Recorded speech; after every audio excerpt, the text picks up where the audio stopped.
Salmon fish cakes. This is an example of a very simple cooking. It will feed you well, and simple cooking I think has a style all of its own. If you want to add other bits and pieces then you can, but this is going to be just a plain simple recipe that I think will impress your friends. It consists of a piece of salmon. This is a part of a salmon fillet. It's about 100 grams. The weight isn't critical, you use whatever you like. And we have some potato. There's a little bit more weight in the potato than in the salmon. So here we've got about 130, 140 grams, which is just a little bit more than the salmon, and I think it works better if you do that. And then personally I have a little bit of a penchant for paprika, so to give it a little bit of bite I'm going to put a pinch of this in as well, but you don't have to do that, and you can use other things if you want. So all we're going to do is to cut this up with a good sharp knife. Obviously we've made sure we have clean hands, clean chopping board and so forth, and we'll do basic chopping first, and then you don't need this to be very finely chopped. I would not suggest that you use a blender, although it might seem convenient. I think the time and trouble to clean the blender out afterwards is really not worth it. And you want it coarse. I think this is one of those recipes where having something which has been blended into some homogeneous oblivion really doesn't improve the quality of the finished product. There we go.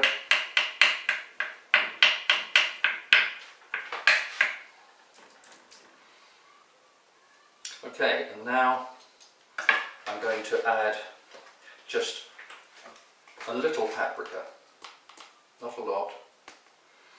You can see that's about, I suppose, about a pea in volume. And there we go. So all I'm going to do now is to mix this together. Fingers are very good for this sort of thing. There we go. Clean worktop, so it doesn't matter if it spills. And there we go. Coarse, but that's really all you need. And then all I do now is to take, oh, there's a fish bone. Let's take that away. And then what I'm going to do is to use a tablespoon to just sort of shape this into 2 or 3 patties. And there we go. Use the palms of your hands to squeeze it into a ball. So we'll make this, I think, into 3 patties. And by squeezing them in the cupped palms of your hands, you squeeze out the air so that they stay together and don't fall apart when you drop them in the frying pan. So now what we're going to do is we're going to pop these into a frying pan with a little oil, and then turn them over after a few minutes, and they should come out golden brown. So I'll do that now, and then we'll come back and have another look. So in the frying pan, I prefer to use a little olive oil, but you can use plain cooking oil. And all I'm going to do is to drop them in here, and you can hear they start sizzling straight away.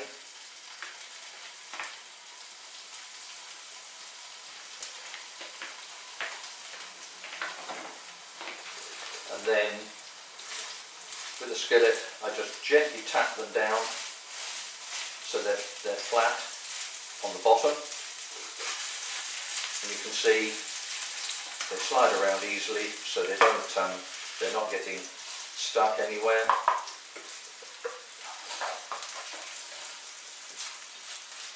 If you're very careful, they won't break up until they've been cooked sufficiently to become firm. So we'll just leave those for a minute or 2.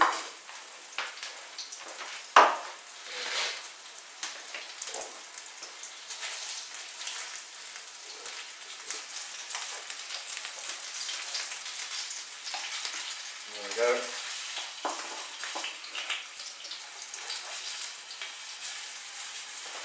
So then it takes a couple of minutes.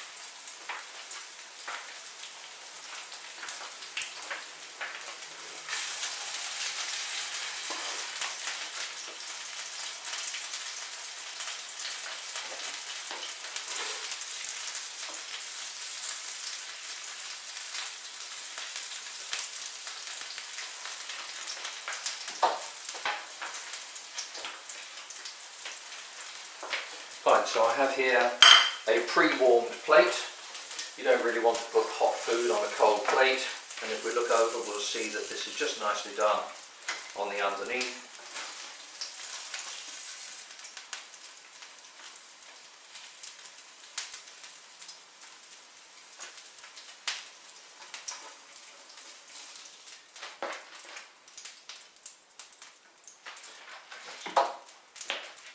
There we go, and we can take this over to the table and have another look. Right, so here we have the result. The 3 patties, if we can break open one of these and have a look inside, and you see the salmon is still pink, it's soft, but it's cooked. Now, personally, I prefer fish to be undercooked rather than overcooked. Fish shouldn't need a lot of cooking, but if you like your food to be better cooked, to be more brown on the outside, then fine. You just keep it in the pan for a little longer. But let's just see what this tastes like. That is absolutely lovely.